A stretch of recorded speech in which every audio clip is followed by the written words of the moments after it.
Welcome to Beyond Your Why podcast, where we go beyond just talking about your why and actually help you discover and then live your why. You see, we believe that knowing your why, that driving force behind every decision you make and every action you take, is the essential first step to really knowing yourself. It allows you to move forward faster and have a bigger impact. If you're already a fan of the show, then you know that every week we talk about one of the 9 whys, and then we introduce you to somebody with that why so you can see how their why is played out in their life. This show will be more powerful for you if you've already discovered your why. If you still need to do that, head over to WHY.os and discover your why today. It'll only take you about 5 minutes. Now, let's meet today's guest. This week, we're going to be talking about the why of better way, to find a better way and share it. So if this is your why, then you are the ultimate innovator and you are constantly seeking ways to do everything better. You find yourself wanting to improve things virtually. I'm going to start over. My little thing got messed up here again. Jeez. Don't worry about it. All good. All right.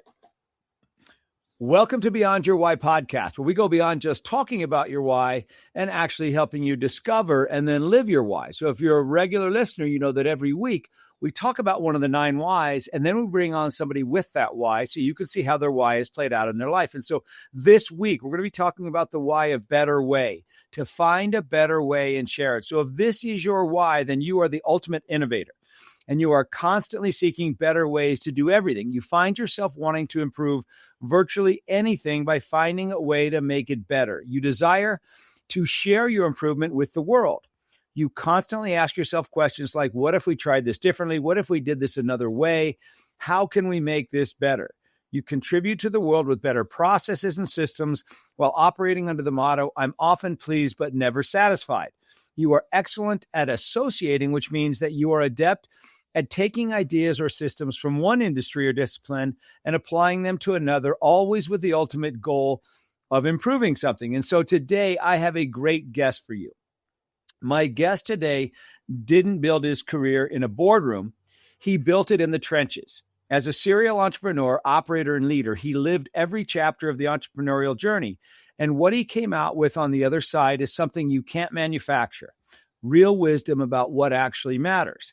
He was ranked number 9 on the Glassdoor's top CEOs in America, led TMS to an Inc. 5000 ranking of number 40 in the entire country, and has raised $250 million to invest in and scale high-growth companies.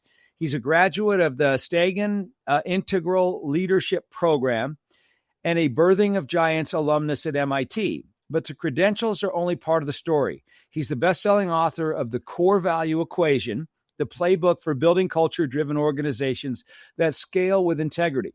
He hosts The Greatness Machine, a top 100 podcast where he sits down with the world's most accomplished people living their purpose. He served as a TEDx curator at the De Young Museum in San Francisco. Today, as executive managing partner of Mother, he embodies a belief I think a lot of us are hungry for, that entrepreneurs backing entrepreneurs changes everything. That patient capital with a genuine heart outperforms extraction every time, and that the best businesses are built by people who actually care. Please welcome Darius Mirshahzadeh to the podcast. Thanks, Gary. Man, I feel That's special. That was yeah. I'm like, that's one of the more robust intros I've ever had. I was like, man, that guy sounds incredible. Well, we're about to find out, and I know from our previous conversations he is. So, thanks for being here today. Yeah, thanks for having me, man. I was first of all, thank you for inviting me to the show. Secondly, it was really cool to kind of go through your process to run through my why and my what and my how. But I thought it was pretty spot on. I was surprised. I just finished it yesterday. And I was like, oh, wow, this is me for sure. So very cool. For our listeners, Darius's why is better way, right? To find a better way and share it. How he does that is by making things simple, easy to use, decreasing complexity. Ultimately, what he brings is a trusting relationship where others can count on him. Be that trusted guide that leads people to where they're trying to get to. And so, yeah, how did that feel to you? Yeah, I was spot on. I'm like, yeah, like, and the order was really kind of helpful too, because I'm like, yeah, this, I mean, literally when I get up, I can't help myself. It's innate to do all those things. Like, I'm like, oh, they could have done that differently.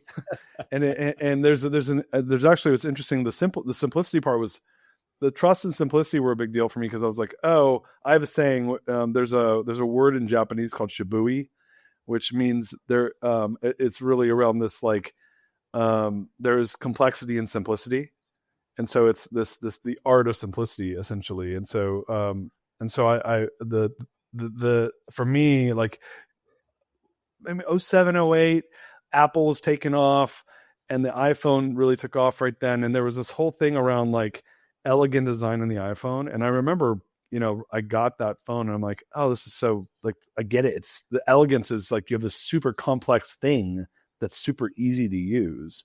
Mm-hmm. And it's so easy to use, it's now changing the world. Right. And so there's this complexity and simplicity. Like, how do you remove steps of the process? How do you remove having to think to, like, end up where you want to end up? And so I realized I do this with everything. It's like, it's a constant thing I do, and I do it all over my life. So yeah, I thought that was interesting, the making it better by making it simple. And I do have a really firm belief on even scaling companies or organizations or ideas, is if, people buy simplicity, people buy, outcomes that they understand. And so a lot of that comes to simplicity. And then trust was a big one for me, because I'm like, it's like my first go-tos, like, constantly, how can I signal trust? Because in order for me to do the things, mostly because I want to be seen as a trustworthy person, but B, I don't like to do anything. I don't like to actually, like, I will get my hands free if I have to, but I like to build teams, and teams, the best teams are about trusting each other. So if you want real leverage, you got to, like, enroll others in your ideas. And so that's one of my tools. That's one of the reasons I like it, outside of the fact that it just feels like the right thing to do. So all those things, I was like, oh, this is spot on. It was great. I love that. Well, let's let our audience get to know you. Let's go back in your life, Darius, to where were you born, and what were you like growing up? What were you like in high school? Oh man, growing up, high school, and born are like three different questions. So I was born in Anaheim, California, in Southern California, LA area. I actually was not supposed to be born there. I was supposed to be born in Tehran, Iran. So my mom is American, my dad was Persian, and I have a twin brother. My parents conceived us in Tehran, because that's where they were living. They met when my dad was going to grad school in Southern California. Met my mom, they fell in love, ended up moving back to Iran. My mom's Italian American from a Western Pennsylvania steel mill town, so, like, not the, like, likely couple. My mom got pregnant with twins in Iran, was having complications with her pregnancy. So she left my dad. She was 25 by herself, flew to the United States, moved back in with her parents, and had me and my brother, who were, like, a couple months premature. So anyway, ended up there, moved back to Iran in June of 79. In November 79, they had a massive revolution. They took American hostages, and we ended up fled the country, came back to Southern California. So that's a long-winded way of, I grew up in Southern California. Yeah, growing up, I think I was a pretty, like, I'm really, the more I learn about myself, the more I know that I was just like I was very similar to how I was when I was really young. I always had a pretty strong sense of justice. Like, I can remember innately feeling that at a very, very young age. Like, hey, that's not cool to do that, or that's wrong, or you're treating people badly. And I would always go out of my way to stand up for other people. And that's always just kind of felt innate for me. And it's carried all from, I can remember it from the youngest of youngest moments in my life, feeling that way all the way till now. I'm a big proponent of Strength Finder, and I think my strengths I don't know if your audience knows Strength Finder, but that's Gallup's tool for like your talents. My number one strength is achiever. My number two strength is communication. My number 3 strength is woo, which is winning others over. My number 4 strength is individualization, getting to know what makes individuals special. And my number 5 is learner. And that's a really interesting way. I would say, like, that's a pretty good description of me. The only thing it leaves out that's, I think, pretty important is number 6, which is competition. I'm a very competitive person. And there's a ton of other stuff in there too. But growing up, like, that was me, man. I was like, I wanted to win. I always felt like I was meant to build and do cool, interesting things. I'm a lifelong learner. So I'm always like trying to learn new stuff. And I consider myself a person that kind of is a pretty adventurous person. I like to take risk. I used to not think I was a risk taker until I took this risk assessment, and I realized the only thing I don't like to take risk with is like things where I think I will physically get hurt and potentially lose money. And outside of that, I take a ton of risk. But those are the two I'm pretty careful of. But I was like that as a kid. I'll give you a couple data points for high school. I was the class president of my high school. I was the varsity wrestling captain of my wrestling team, and I was a guy that put on our pep rallies in high school. I was voted most spirited my senior year of high school.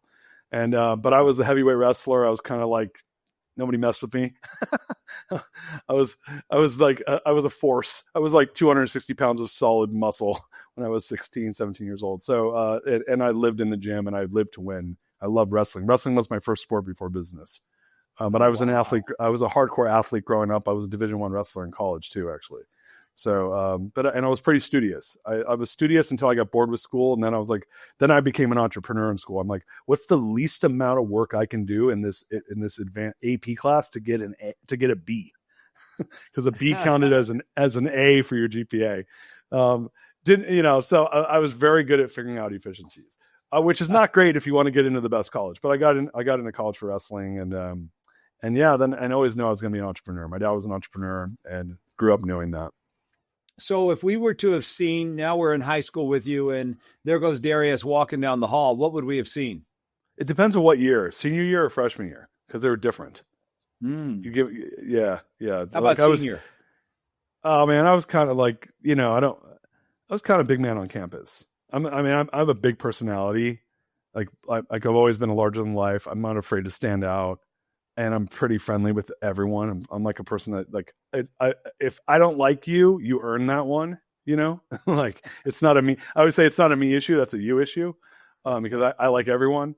So I was a person that was like very well liked and regarded and like friends with everyone and treated everyone well and was down to have fun. And I was a leader of my school. So, I took that. I loved leadership. I fell in love with leadership through the process of becoming a leader in my high school, both in the wrestling team and as a student body leader. So yeah, you would have seen a guy that was like really larger than life. And I feel like I've kind of carried that on into my adulthood. I've always considered myself like, I'm not saying that to be braggadocious. I'm saying like, that's how I feel. I feel larger than life. And that's just a way that I don't have to try. It is what it is. Gotcha. Okay. Then off to college. Where did you go to college? And you said you wrestled in college? Yeah, I went to UC Davis. I didn't actually get in because my GPA was probably not strong enough. Because I those B's a couple turned into C's when I did absolutely nothing. But yeah, I didn't get in, and then I sent the wrestling coach my tape, and my rejection letter turned around the next day. So I went to UC Davis for wrestling. Went there for 2 years. I didn't like it very much. I wrestled my first year. I redshirted. It was a non-scholarship school. My parents were like, you have to work. I played rugby my sophomore year, which was a club sport. It was also Division I, but you could I could have a job and do that at the same time. But I didn't love it there. I was only there for 2 years. I left after my sophomore year, not knowing where I was going to go. But I did know one thing. I had found out about a program called Semester at Sea, which is where you live on a cruise ship and you circumvent the entire globe with 600 other college students for 100 days straight. And so I did that when I was 20 years old. I went from we started in Vancouver, Canada, went to Kobe, Japan, all over Japan, Hong Kong, China. This is 1998, by the way. So the world was like, there was no cell phones really. And the email wasn't a thing. We had to write our parents letters. Email, like I got my first Hotmail account in Italy on that trip. Went to Hong Kong, Beijing, Vietnam, Malaysia, India, up the Red Sea to Israel, Turkey, Italy, Morocco, and back in Miami, Florida by Christmas. And so I did that when I was 20 years old, which was a total life changer. It showed me the world for the first time. And I had the interesting part about that is the first time I had my first real appreciation for the privilege I grew up with in the United States. I mean, I grew up in an immigrant family, and then my dad wasn't from the United States. We had, came to this country for freedom from Iran. My mom being an American, she already had that, but we got it because of her. And so, and I was born there, but I also understood that I grew up in a multicultural family. That said, I never really understood poverty because I grew up in an upper middle class area. And it was the first time when I went to a Dalit village in India, it was the first time I actually experienced real poverty. So I left that trip worldly, and I left that trip with an understanding that I was privileged, and that I was lucky where I was born. I transferred to UC Santa Barbara, and I finished college in about 3.5 years. I was like, I almost didn't go back to college. I told my mom, like, Mom, I'm never going to work for anybody. So why do I need to get a degree? Like, what's the point? And she's like, well, I'll get it to have something to fall back on. So I said, okay, well, if I'm going to do it, I'm going to get straight A's and I'm going to graduate in under 4 years. So I just took 18, 20 units, worked 3 jobs, and crushed the last 14 months of college, finished in just over 3.5 years. And then I got a job at the White House, worked at the White House when I was 22. So wow. There was a 6-year period from like 16 to 22 where I was like, I did a lot for that age. I mean, and it's actually a pretty good representation of like me as a person. I'm a person that's like, go out there and try stuff, go out there and like if anyone can do it, I can do it. Is really the motto I've kind of lived by, and I'll go make stuff happen. So how and why did you get a job at the White House? This girl that I was in high school leadership with, student government with in high school, my friend Parita Shah, she went to USC for government, or poli-sci major. She got a job as an intern for the Clinton administration, and she'd send me postcards, and she was my good friend. And I was always kind of, I'm a wheeler and dealer. Like I was always working angles, and I was like, oh, I'd work at the White House, not knowing even what that meant.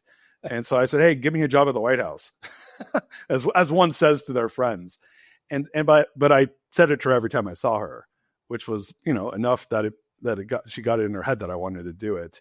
I was just like, why wouldn't I want to work at the White House? That's like, I mean, honestly, if you had asked me then, I'm like, well, I'm probably gonna be president of the United States someday. So like, I should go check it out. I'm telling you, I firmly believe that then. I just wanted to, like, why wouldn't you want a job at the White House? So I applied, got in. It's kind of a funny story how I got the internship, but ended up getting an intern in the Office of Presidential Scheduling. Immediately was doing a ton of admin work and was like, this sucks. Like back then, this is not 2000. So it was Clinton administration, summer before his last, because he was out of office by November. So it was an election year. And I was like, I was surrounded by Ivy Leaguers, and they had this thing where they're like, where it was an election amongst the interns of who would be president of the interns. And it's a bunch of nerds from Ivy Leagues. And I'm like, oh, I'm going to crush these kids. And I was old. I was 22 because I just graduated. And so most of the kids there were in 2021. And so it was me versus some kid from Harvard, and I murdered him. And I became the president of the interns. And quickly I got out of my admin work. And I knew this because in high school, I realized if you're president of your class, you get out of school all the time because you're essentially a liaison between the teachers and the students. And I knew that because I had done it for a couple of years in high school. And I'm like, I bet you if I'm president of the interns, I don't have to do all this BS work. And I get to be the liaison between the staffers and the interns, which I was right about. And instantly I was done doing admin work and just putting on events for interns. And I was in the West Wing, and I got to do all this awesome stuff. And I did that for that summer. Quickly realized, though, I said, I would never, the only way you get me back here is if I was actually president of the United States. There's no way I could do this job. It was just not, it was very, it's not corporate-y, but very political, and it was very, in the box. And there was a lot of like weird behavior that I would watch people, very sharp elbow behavior. And it's just not the way I rolled. I already was an entrepreneur at that point. I'd already started two, 3 companies at that point. So I knew that my life was carving my own path. Also around that time, my father got diagnosed with cancer when I was a couple months before that. I got the internship, and he actually passed away. He got deathly sick when I was at the White House, and I actually went home early, and he passed away that summer. So my father passed away when I was 22 years old, which is like me now being 48, looking back, I'm like, that, you're a kid when that happens. So I quickly went from being a kid to not being a kid. It was a big learning curve. Wow. And so you leave the White House, your father passes away, and what's your next step from there? Well, I'd already started a company my senior year of college where I was doing event promotions and club promotions in Santa Barbara. I went home, I started doing that. My brother, I have a twin brother, he was in the mortgage lending business. So growing up, like I was like the scholar athlete, and my brother was kind of a troublemaker, but he had a savant gift for sales. And he learned it our senior year of high school, and he had gotten a job at a mortgage company our senior year of high school. And he was like, you ever see like a top producer that like outproduces everyone else combined? He was like one of those guys. And so he kept with it. And while I was at school, I mean, he tried school, but he was like, he was never great at school. And then it became even more apparent when he started doing really well at this thing. And he was doing school to make my parents happy, but it was like this thing, he was like a chore on one side and this thing that he was in flow in on the other side. So 2 years in, he's like, I'm done with school. And he just leaned really into the lending business more. He became a loan officer and he started making a lot of money.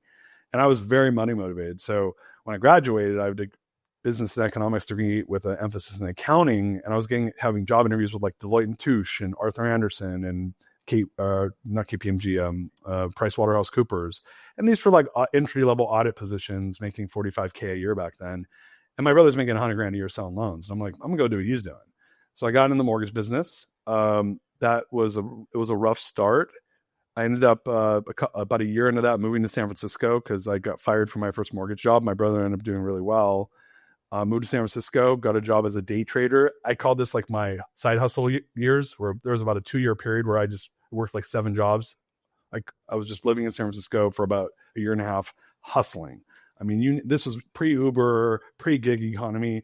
I was gig economy before there was gig economy. In Craigslist, they used to have a section called gigs, which is where you'd go get gigs. And I would do at least 3 gigs a week. Plus I was a day trader. Plus I was starting businesses. I did that for a while, ended up back in mortgage, and then spent the next 20 years scaling mortgage companies to a pretty large degree. And what do you attribute the success to that you had in that business? Because you said first time you went through it was kind of rough for you. And now suddenly you're a star in the business. How does that happen? Yeah, my life is a series of like sucking at things until I don't suck, and so I'm okay with like I have Angela Duckworth wrote a book called Grit. I'm like grit filled through my top of my head. Like when I told you I was the MVP and captain of my wrestling team, but what I didn't tell you I was the worst wrestler on my wrestling team my freshman year. I didn't tell you that I was like benched in football my freshman year, and then I ended up on varsity my sophomore year. So I'm a person that like I get angry when I'm not winning, and I take anger and turn it. And it's less so as I get older. I've learned to channel it differently. But my go-to, especially as a young man, was taking anger and going to work, putting that to work, being like, oh, I got to go work harder. So mortgage was no different. I'm like, oh, I'm for whatever reason I'm not being successful at it. It's not that I don't think I can do it. It's that it was the wrong place, whatever reason. Oh, I was just like, well, that's fine. I don't mind working. Like I'll outwork. I'm okay with outworking anyone. And I've always had that. My brother has that too. My whole family has it. We have a good work ethic. So I was like, okay, so it didn't work. I'll go try 7 other things. I accidentally ended up back in mortgage. And it was like, I was working Wall Street hours and then going back to my office at 6 o'clock at night after waking up at 5 o'clock in the morning and cold calling people from my day trading job's office. Like I was a grinder. I'd do that till 9 o'clock. I would do that till 9 o'clock at night, drive home to my house, fall asleep, wake up at 6 in the morning and do that every day. And then once I closed a couple deals, I'm like, I went from negative 10 grand in the bank to 10 grand in the bank. And I'm like, I'm good. I'm gonna go do this. And then I just leaned into it, man. It's like anything, like work hard, don't give up. Like 99% of it, I think is just not quitting, I don't have quit in me. I never have. I've learned now to like have more discernment so I don't go into the wrong direction because I don't have quit. Like if you don't have quit, you better have good discernment because then you end up in the wrong place and then you're not quitting, But yeah, so for me, it's just not quitting. And then being, going back to what earlier, I'm a learner. So anywhere I go, I'm like, there's no like, oh, I learned enough, I'm good. I'm like, I want to know everything. How does all this work? My first mortgage job I even had, my mom's like, what do you think about this? I'm like, I'm just kind of figure out how they build their company and then build my own version of this. I said that at 22 years old, total, what overconfidence, but I wasn't lying. I meant it. And I know why I meant it because I did feel that way. And I always feel that way. So yeah, it's an opportunity. How, if you were to bottle that up for somebody who's listening and say, hey, when you start off at something, even though you're going to suck at the beginning, here are the steps that I took to go from sucking to top of the food chain. What were those steps? I always, it's a great question, Gary. I have my first assumption is that I'm always going to suck at something. Me So too. I literally walk in with that assumption. I'm like, oh, I'm not going to be good, and it's going to suck. It's going to like not be fun. It's going to be hard. I can't imagine what it would be like to be a person where everything comes easy to them. What a tragedy. Like the minute they have one bit of hardship, they quit. By the way, I heard an anecdotal story that a lot of Olympians quit the Navy SEALs for that reason, because because in order to be an Olympian, you have to be so damn good at something that like just naturally, not everyone, but most, that's just like the first part of it must have came easily, more than likely. You didn't like tough your way into becoming good and be terrible. You rarely hear that story, but a lot of them, they'll get to the Olympics and they're like, this is the first time in their life they just aren't good at something because it's designed for you to be bad at it. So yeah, like I assume things are hard. I assume I'm not going to be good at them. I'm surprised when I am good. And then it's just like, then I just know it's a matter of doing the work. And the question I ask myself now, as I gain more wisdom as I've gotten older, is like, is that the work I actually want to do? Do I want to do that work or not? If the answer is yes, then I'll go do it. And I'm okay. And then I want to start to set goals for myself and see progress, and I'm realistic about it. And if it's not working, then I will exhaust all my resources to see what it takes to make it work. And then I'll reassess, do I still want to keep doing this? And that, for me, that's kind of because I don't have the quit button in me. The option of quitting is usually the last option. If other people, maybe that button gets pressed sooner, then it might be important to set timelines where like at a minimum, I'm going to do it for this long. And I've done that in the past too. When it's something I didn't want to do, I'm like, I'll give it a year. Usually it's a year or two, by the way. I say, I'll give this a year. It's a wide enough window where I know I have to endure a lot of pain.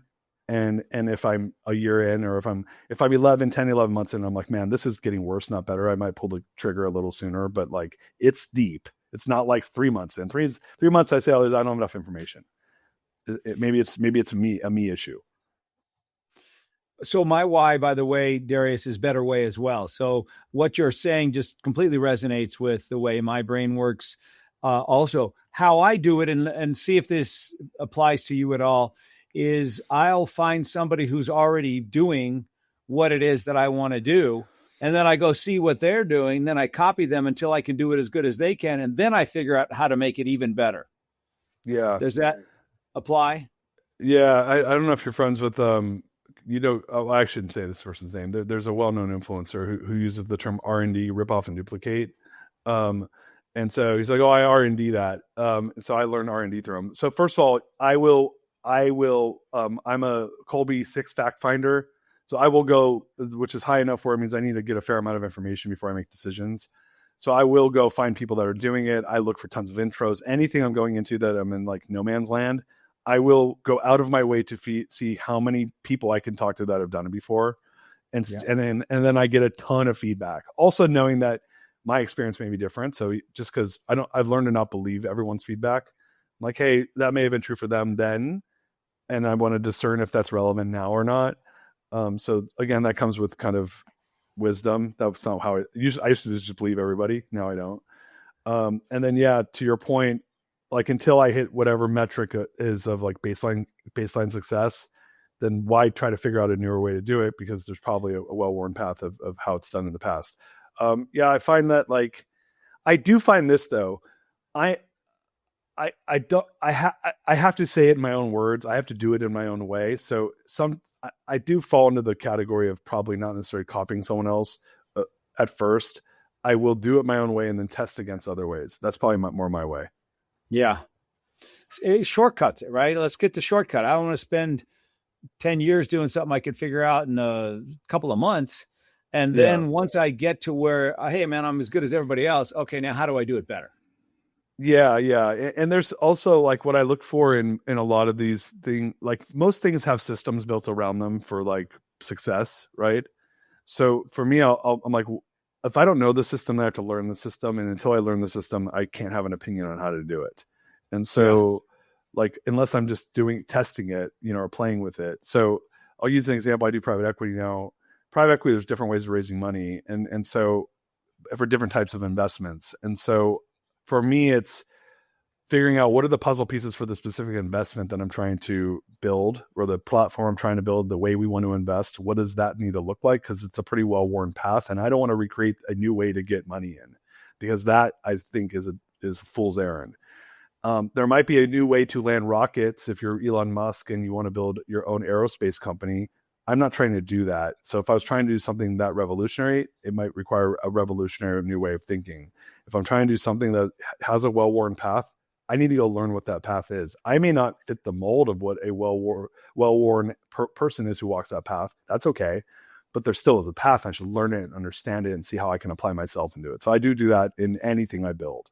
I'm always looking. Okay, so you now are in mortgage banking. You're there. How many years? What did you accomplish in that space?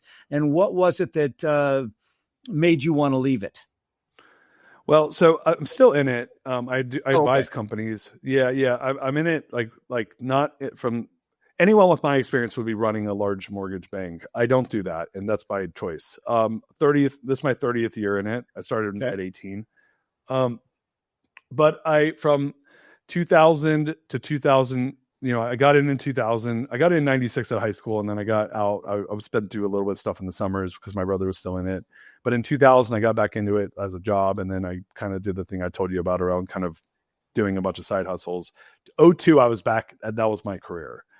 And so from 2002 through 2020, I did everything you could do in the business. Like when I say everything, I literally mean everything. Everything from cold calling a title list to managing tens of billions of dollars of assets in the business. I ended up building, you mentioned earlier that I was in the ninth highest rated CEO in America on Glassdoor.com. That was for a company that I had built with a couple other business partners called TMS. It's now it's now become a bank and it still exists, but not in the form that when I was the CEO and owner. Grew that from myself and a couple of partners to 1,000 employees in 3 years. It was a couple $100 million company. We had, when I say 1,000 employees, sometimes people will say stuff like that, and it's like, not really. It's kind of like they're using other people's employees, or they're outsourcing and stuff like that. I'm talking 1,000 families who I was responsible for. I was paying their health insurance, W-2, 401k. They'd say I'm the CEO of their company. And then I probably had another 500 offshore employees that we managed through like a BPO. So this is a real, legit business, 9-figure business. Built that. It was the 10th largest FHA, VA, and USDA lender in the United States. We were securitizing $1 billion to $1.5 billion of the loans a month. And we managed, at our peak when I was there, it was over $30 billion of mortgages. So about 100, it was about 183,000 mortgages. I stepped down as CEO in the end of 19, and I got bought out in 20. 20 was a huge year because of COVID. The business actually ended up growing to $100 billion of assets under management right after I'd left. But I had built the platform. I built everything for that with my partners. I was a culture freak. I was all about like, how do you build an amazing team? How do you build an amazing culture? How do you get people to be their best selves and grow? Like, I was all about performance management. All I cared about was building a high performing company. I didn't really care too much about mortgage. So you asked me about the mortgage business. I didn't care about mortgages. That was the widget. I wanted to build leaders. I wanted to build our why at that business, by the way, was to grow happiness. We were a core value, like fanatic business. We were a happiness brand. It was a really fun thing. I get a lot of feedback from ex-employees that it was the best place they've ever worked. And that's probably the thing I'm most proud of. But I got burnt out at 41. I was 41. I'd been an entrepreneur at that point for over 20 years. And I was traveling all the time. And that's a very cyclical business, Gary. And so it's feast or famine. You get these big ups and big downs. You make a lot of money when you have big ups, and you lose a lot of money when there's big downs, and you have to cut a lot of your staff. So we would grow. What I didn't tell you, what we grew from 0 to 1,000. I didn't tell you the year after we grew to 1,000. 4 months later, I had cut down to 500. I had to get rid of half the team because rates popped. And then I grew it back to 1,000, and then I ended up getting rid of half the team again. We sold one of the businesses, and it just wore me down, man. I had 7 rounds of layoffs. I'd laid off over 1,000 employees, or sold the businesses that have that. Like, it really kind of destroyed me. I'm a people person, and I'm a relationship person. Trust, as you mentioned, is very important to me. And I had this moment where I was like, I don't think the fundamentals of this business align with my values. I just don't think they do. The number one core value of that company was people matter. And I'm like, yeah, they do as much as we need them, and I just was like, I'm out of alignment with my values. And I had written the core value equation my last year there. It was literally a thing I did to escape the business, which was how do you operationalize values in a business? Because we had built this amazing core value driven organization. But I broke, man. I was just like, I was 41. I'm like, I might spend the next 40 years of my life doing this. No, I'm good. And so I tapped out. Like anyone in the world saw on paper, like what I tapped out from, they would look at me and think I was out of my mind. 7-figure salary, like this is like millions of dollars of enterprise value that I was creating constantly. It was a good gig, but I just couldn't do it anymore. I'm like, and so I just walked. What was the thing that told you that? What happened when you woke up and said, man, I'm done? I said it to myself 11 months before I did it. So in January of 2019, we sold one of our businesses. It was every Christmas was always the lending and real estate business gets very slow in the winter. And so you're always having to make your cuts then. You make your cuts right before Christmas, which is freaking terrible, Yeah. And it was like the third or fourth Christmas in a row I was like dealing with something like this. And I had little kids and like it would always ruin my holiday. And this one was like, we had decided to get out of 2 of our business lines, which made up half our team. And I just spent the last 2 years building all of it. And I was like, it was huge stressful thing. I had to fly into our headquarters because I live in Austin and our headquarters was in Phoenix, like early one morning, and announced this to hundreds of people that they were basically going to either get bought but I'd sold a piece of the business off to someone else, or they were going to get laid off. It was not a happy moment. And I got done and I flew home and it was really stressful. I didn't feel good about it. I mean, we did all the right thing and we treated people well, but it just like the fact that it was the 7th time I'd done that in 5 years. And it was the worst one. And I was sitting in my car. My kids and my wife were in an art store, and I was sitting in my car, and I kid you not, it was visceral. It threw up out of my body the words. I said, I'm quitting. And I spent my whole career saying I want to build a 9-figure. At that point I want to build a $1 billion company. I'd already hit I want to build $100 million, $200 million company. Like I'm going to build $1 billion company. And then I also realized what all feels the same anyway. So what's the difference, right? If I don't like what I'm doing. And so I was a little bit jaded too. But I was sitting in the car, man, and I built this dream company. And yeah, there was some hard stuff that I didn't like, but it wasn't cognitive. It was visceral. My body threw up the words, I'm quitting. And I was like shocked. I was like, what did I just say? And I looked in my rearview mirror and I was like, what did I just say? My wife and kids were in this art store. They weren't even in the car. My wife comes back to the car, Mariah, and I'm like, I think I'm quitting. And she's like, what? I'm like, I don't think I can do this anymore. And I said, listen, I'm not going to be hasty about this. I'm going to give it a year and we'll see. I'm going to give it a year and let's see what happens. And I didn't make it a year. I made it 11 months. November 13th of that year. This is probably mid-January, November 13th of 2019. I flew to New York, met with my business partner, who was the chairman of the board, and I said, I'm done. And yeah. What was that like? It was like really relieving and super anxiety driven all at the same time. And I wasn't sleeping, and I thought it would be released, but it wasn't, man. I was going through other stuff too that I didn't realize at the time. But yeah, it was really hard. It was one of these things. It was one of the hardest things I've done in my life. And then, your identity is tied to the business. And I'd lost a business before, my first business, Twin Capital, that we didn't even talk about that one, but that was actually the Inc. 5000 company. When I was 25, I built that. But I had lost that business during the great financial crisis. It was a victim of that business after being the 40th fastest growing company in the United States. I'd already dealt with at one point in my life losing something that my identity was tied to. So this wasn't the first time I did that.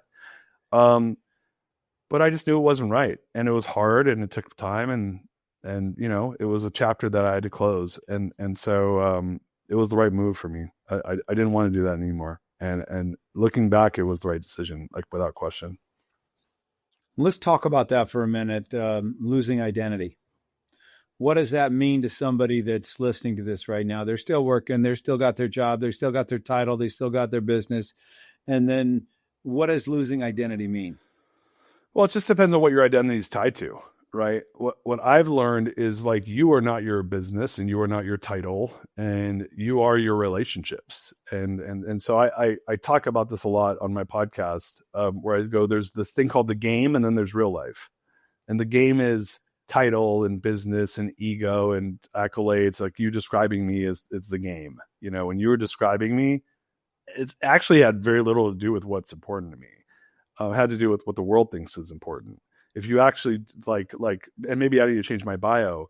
If you talked about what's important to me, it would be my wife and kids and my family, right? That's real life, my relationships, people I love, people I like, I can't wait to spend time with, people I travel with, people I go deep with, I drop in with, my CEO groups who know me better than anyone. That's real life for me. My brother, my sister, my mom, my wife, my in-laws, my extended family. That's real life. So identity being tied to the game, I think, is a trap. You know, this hedonic treadmill of like X net worth and X hundreds of millions of company revenue and award-winning book or author or what. Like by the way, I love all that stuff. It's fun, but it means nothing to me in the whole. I know it's actually meaningless. The real thing that matters is who are the relationships I'm building and who do I want to give and receive love from. And I'm clear as day on that. And that's so anyone that's attaching their identity to the former, not the latter, I think is just, they're caught in a trap. And there was a time you were in the trap. Oh man, I was the king of that game. Dude, I was comparing myself against every entrepreneur I knew. I had this moment. You're going to love this. I had this moment in 2018, about a year before I left my job, about a year and a half before I did, left TMS, where I got invited to go see Elon Musk speak at the Moody Theater here in Austin for South by. And he was being interviewed by Jonah Nolan, who he and his wife are the showrunners for Westworld. And this is in 2018. And so Jonah's agent is one of my old friends from that trip around the world that I told you about. So he's like, hey, you want to go see Elon Musk speak? I said, yeah, sure. So we go down in the Moody, we get into like a VIP section, which is kind of cool. And we watched this interview between Jonah Nolan, whose brother, by the way, is Christopher Nolan, famous director of like Batman and stuff like that, and Memento. So interesting guy, and Elon Musk. And then his brother, Kimball, comes on stage and they sing a song from the movie, The Three Amigos. And it was kind of fun and interesting.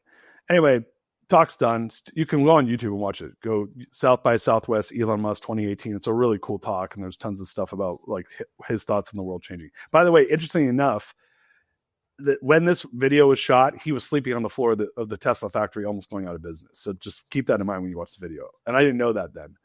So we get done with the talk, and we're leaving, and my buddy goes, "Hey, you want to go meet Elon?" And I said, "Yeah, of course I do." Like.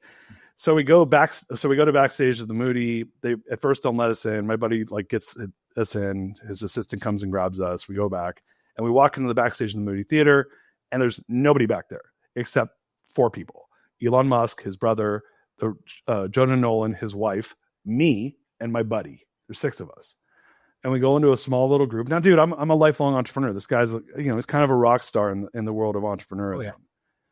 Like he's a legitimate rock star. This is before he's the richest guy on earth, but which honestly I could give 2 shits about. But in the game that matters. That's a high score. But in real life that means nothing. So I shake his hand. By the way, he's tall. He's really tall. I was surprised how tall he was. I'm 6 foot. I'm over 6 feet tall, and he was like towering over me. He was wearing cowboy boots. But most people, he doesn't look tall, right?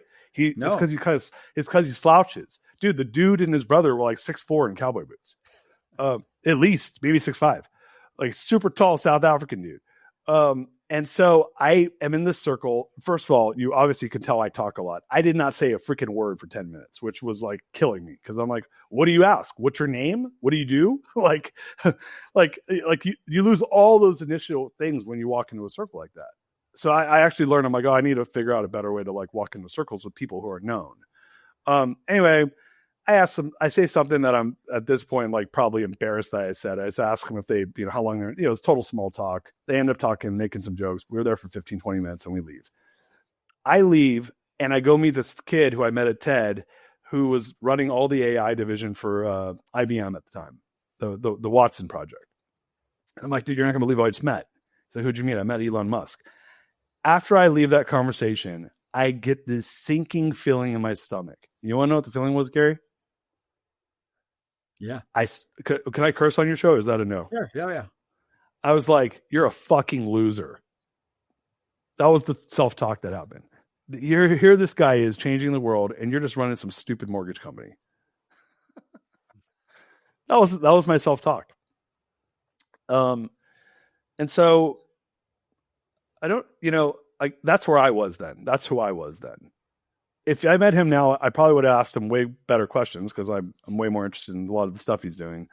And I have a completely different relationship with myself, as nowhere near what it was then. I was 30.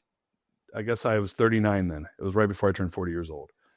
But yeah, no, that's who I was then. That was my relationship to the game then. And my relationship to the game has gone away now. It's different now. Did your relationship to the game go away because you got your butt kicked? Or because what was it that changed it? So again, if I'm listening to this and I'm hearing, hey, you were in the game and you were at the highest part of the game and you created all these amazing things and you built this company and you're doing all these things, but now you're telling me that game is the wrong game. What was it that taught you it was the wrong game? When I exited in 2020, on paper, if you had looked at my life, you would have been like, this guy has the best life, right? But on outside of me, anyone looking, it would have been like, what a great life. Like, he does all this fun stuff. He's got cool friends. He's got a great family. Financially, he's in a good spot. He gets to do pretty much whatever he wants to do for more or less. That's on paper. And the reality was that was paper and here was reality. All I was doing was comparing myself to other people. All I was doing was like whipping myself to achieve. All I was doing was beating myself up for leaving the company I had left when I had left it. All I was doing was dwelling on every decision that I thought that was the wrong decision for the last 20 years. And all I was beating the shit out of myself day in and day out. And that was the internal dialogue that was going on from the time I left my business until summer of 2022. And yeah, that's what my life was like. So what was your question? What changed? Yeah. How did you change it? I was scraping rock bottom. I was like, but I was at least smart enough to know that, hey, this doesn't make sense. I know I have a good life. Why do I feel this way? And I had this series of events happen where I was in Oaxaca, Mexico for the summer. I moved, my wife and I moved there for the summer of 2022. And I didn't have very good internet access there. So at nighttime I could get on social and stuff like that, but it was like pretty spotty during the day. But so at nighttime I would do that. And at my youngest, we had a setup where my wife slept in the same room as my youngest and we had this like multi-suite house thing. So I had my own room for like a couple weeks. And so I would just like watch, social, get caught up on what was going on. And I stumbled upon this guy who I was familiar with his work. But it was this guy, Ed Milet, who was interviewing this other guy who I'm blanking on right now, who's been a guest on my show, who's a well-known guy, the monk who wrote the Ferrari. You know what I'm talking about? He wrote that book. I can't think of his name. I can't believe I'm blanking on his name. He's a well-known guy. He's sold 20 million copies of his book. Let me look this up so I don't feel like a complete idiot. It's there it is. It is the monk who sold Robin Sharma. So God, sorry, Robin, if you're listening. So Robin is being interviewed by Ed. And I remember I had thought of Ed as like this kind of like Tony Robbins type guy. I didn't know him at all or anything of his work, but he had just written this book called The Power of One More. And he asked Robin some really good questions. And I was like, man, this guy reminds me of me because I like it. I like interviewing people on the podcast. And he was asking the type of questions I would ask Robin, which eventually I did when I interviewed Robin. And anyway, I had just had a book, and I was on this book kick where I was listening to like a book a week almost at one point. And I said, you know what? And I had this whole way I listened to books. I listened to the first chapter. If I didn't like it, I'd turn the book off. And if I did like it, I'd keep going. And that night, I had a date night, a breakfast date with my wife the next morning. So that night, I'm like, oh, let me listen to a little bit of this book and see if I like it. And I'll tell you what, man, it was like I have a belief, Gary. I don't know if you're religious or if you're a big God guy or not. And I would say I'm a God guy, but I've become much more of a God guy. I was like, I'm not religious, but like me and whatever higher power there is, we hang out. And I believe that God gives me books when I need them. And so I'm like sitting there just like distracted on this trip with my family, beating myself up all day, massive anxiety all day long, like off the charts anxiety. I've been suffering from anxiety, by the way, at this point, 40 years of my life. And I listened to the book and I'm taking notes like crazy. I'm up till 3 a.m. listening to the book. And 3 things stood out to me. One was, who am I letting live in my emotional house? Was the big one. And the reality was and I'm very honest with myself. I was like, anger, fear, greed, envy. 90% of the time, that's who was living in my house at that time. 10% of the time was joy, love, and happiness. And I was like, well, that sucks. But it was the truth. And I just owned it. I'm like, well, I don't like that. And then the second thing was, he talked about, I can't remember the gentleman's name, but he's a well-known thought leader in like the world of self-development, Jim Rohn. He's talking about a quote about Jim Rohn about, if you're dwelling on the past, it's the same as carrying around suitcases filled with cement. And I was like, I have a bunch of assholes living in my emotional house, and I'm walking around carrying around a backpack and 2 duffel bags filled with cement just all day long. And I'm like, I don't want to live like that. And the last thing was the book title, which was The Power of One More. Are you doing one more of the things that bring you joy and happiness? Loving on your family, positive thoughts, giving people compliments, like caring about people. And I was like, you know what? I'm so distracted by this other stuff. I'm not even doing this thing. And I said, hey, tomorrow, I am going to do nothing. One day, this is straight up like Alcoholics Anonymous. I'm going to do one day where I'm not going to worry about the things of the past. I'm only going to let the positive people in my emotional house. And that's one day. And at the end of the day, I can go back to being a jerk to myself. And so I did that. All that Friday, I go out, I get brunch with my wife, I spend all day with her, with the family. And it was one more hug, one more love. Just like, I was just like, dude, it's just one day. Like Saturday, it was Friday. I'm like, Saturday, I can go back to like beat myself up. And dude, Gary, I had the best day. It was like the best day. It was as good as the day that I got my check from when I got exited. It was as good at that. And I was like, that was amazing. I'm like, let me see if I could do it again. Saturday, I did it. Sunday I did it. Monday I did it. Tuesday. I think Wednesday was the first day something stupid happened that like ruined my day. But I had like 5 or 6 good days in a row. And then I just kept doing it. And that was the start of it. And then I got introduced to a book by Dr. Joe Dispenza called Breaking the Habit of Being Yourself. Same thing. It kind of showed up. I was like, let me read that book. And then I started doing that his rewiring meditations. I got into meditation a few years earlier. And for me, it was rewiring this concept of fear. And in the middle, this is a kind of a crazy thing that happened. In the middle of me meditating on week 3, are you familiar with this meditation, by the way, the one I'm talking about? I'm familiar with Joe Dispenza, but I'm not familiar with that. It's a 3-week meditation. It's a 4-week meditation. Week 1 is like kind of getting into like what they call it, like where you kind of get into the mode of meditation. It's like you imagine a room filling with water. It's kind of getting into your body, right? I can't remember what they call it on the it's not on the app, but on the book. Week 2 is like, what is it that you want to rewire? Week 3 is surrender, and week 4 is new you, right? And so you listen to them in order. So like week 1, you'll just listen, and you can record. I recorded myself reading the meditation. So it's like an 8-minute meditation for each one. So week 1's 8 minutes, getting into the meditation. Week 2 is 16 minutes. It's getting into the meditation. And then what do you want to rewire? Week 3 is getting into the meditation. What do you want to rewire and surrender? So it's 24 minutes. And then week 5 is those first 3 plus it's new you. Imagine the new you. And it's a 32-minute meditation.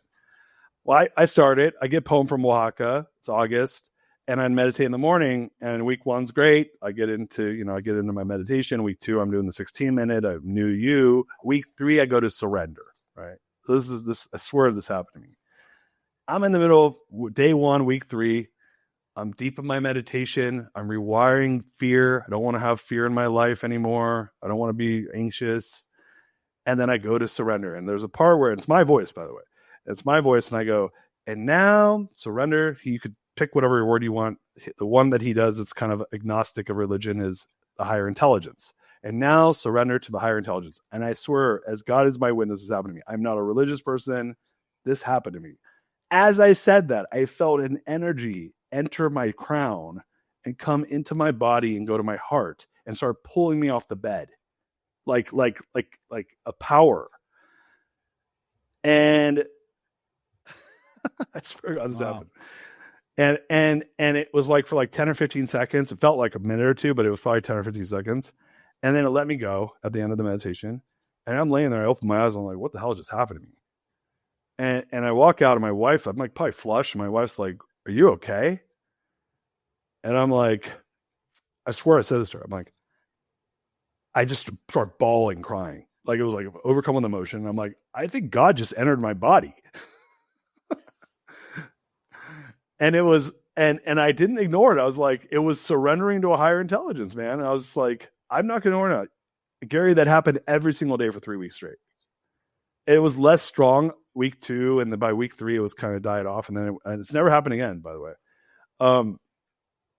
And I just had this moment where I was like, man, going back to your first question, like how do I overcome like things? I'm gritty, man. And I was like, I've white knuckled the hell out of this thing called life to create. I've taken every bad situation and worked my ass off just to make it as good as I could. And I'm not happy. I said, so maybe there's a better way. And maybe I just need to quit trying to like force everything, because I cannot force any harder than I'm forcing. Maybe I just need to like show up, and I just need to like live my talents and be who I am. And I know I'm going to work hard and quit beating myself up and just show up and like be a vessel for whatever the hell the higher power wants me to do here. And we'll see what happens. And that was summer of 22. And I'm almost 4 years out from that. And my anxiety went from like a constant 4 or 5, high of a 9, low of a 2, to like a 1 to 0 for the last 4 years. Wow. with moments where I get anxious, but like very rare.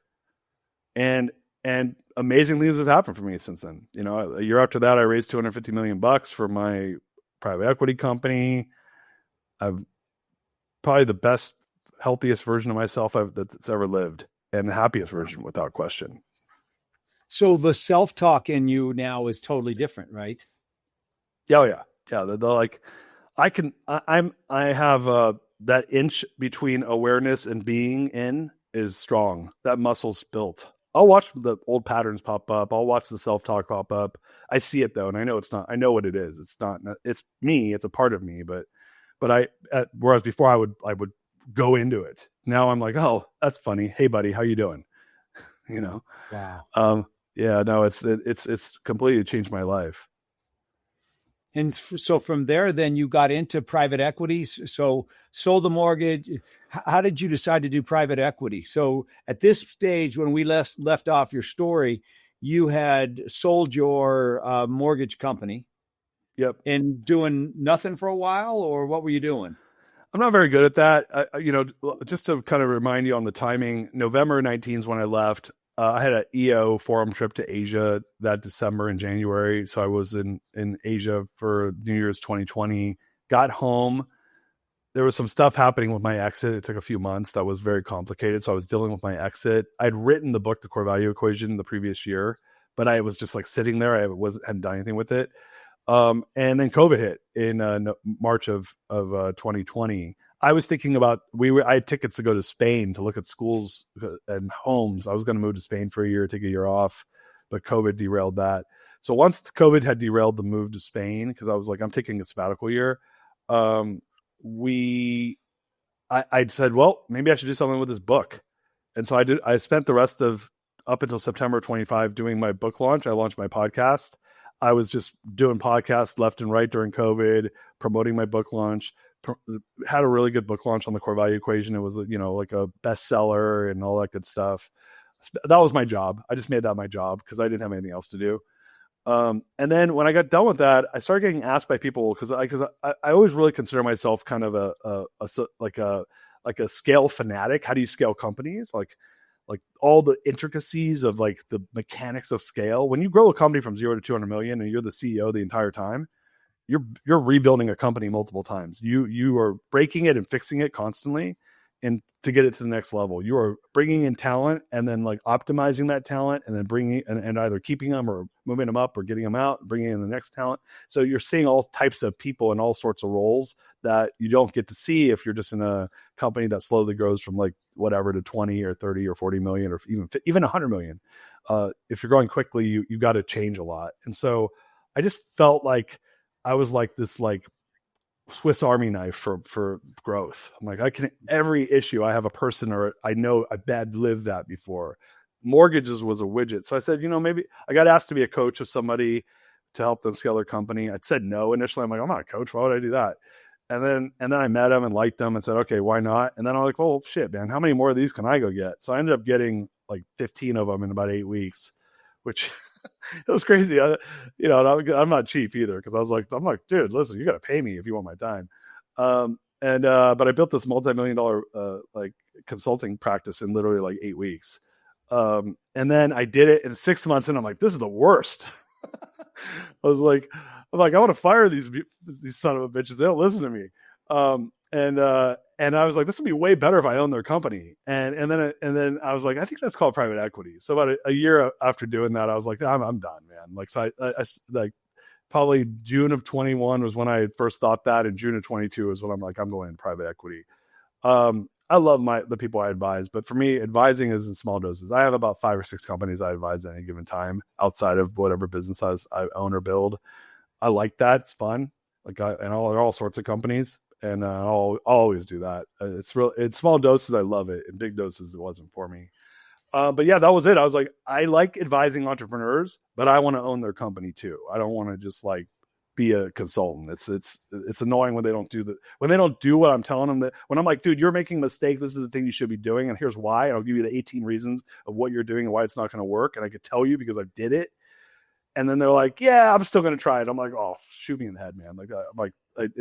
It's just that control thing matters. So that's what got me into private equity, honestly, was that experience. And so I had wanted to be in private equity before that, but I just didn't. And like anything, I didn't know how to get into private equity. Even how I got in was kind of crazy. But yeah, I got into it, and I built a company that called Rise Growth Partners, which I founded that company with 3 other people. We raised $250 million to invest in wealth management practices. And that was an interesting experience. I actually left that about a year ago after founding it. I'm still an investor there and a founder, but now I'm starting Mother Partners, that's my new platform, and I'm excited about that. I love that. I know we're probably way over time here, but I got one last question for you. Yeah. What's the best piece of advice you've ever been given, or the best piece of advice you've ever given? Man, I have multiple pieces of advice that I've received in my life that mattered and were helpful at different parts of my life.